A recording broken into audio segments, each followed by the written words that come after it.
Hi and welcome back to MyExcelOnline.com. Today we are going to go over how to calculate the number of days between two different dates. So by the end of this video, you should be able to put in a start date, an end date, and calculate the number of days between those two dates. Also, we will have some additional training options for you at the end of this video, so stick around for that. So if I want to know the difference between what I have here in A2 as a start date and what I have here in B2 as an end date, I'm going to use a function called DATEDIF. So if I type equals DATEDIF with a left parenthesis, the first argument I need to put in here is my beginning date. So I'm going to click on A2 and then I'm going to type a comma.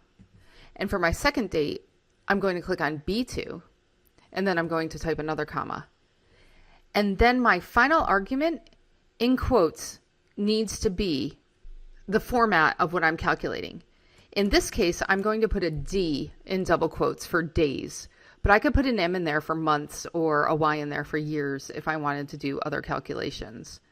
Then I'm going to close my parentheses and hit enter. And I can see that there are 165 days in between May 19th of 2022 and October 31st of 2022.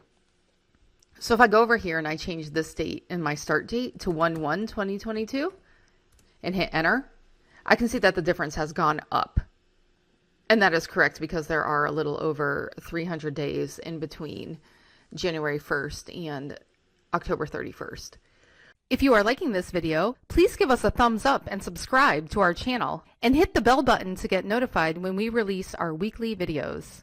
There are a few other ways to do this, and we go into some of those out on our blog, and I'm going to include a link to that blog entry in the description below on YouTube if you would like to go there and learn more. If you have any questions or comments, please leave them for us and we'll get back to you. Thanks for watching and see you again next time. If you want to learn more about Microsoft Excel and Office, join our Academy online course and access more than 1,000 video training tutorials so that you can advance your level and get the promotions, pay raises, or new jobs. The link to join our Academy online course is in the description. If you like this video, subscribe to our YouTube channel. And if you're really serious about advancing your Microsoft Excel skills so you can stand out from the crowd and get the jobs, promotions and pay rises that you deserve, then click up here and join our Academy online course today.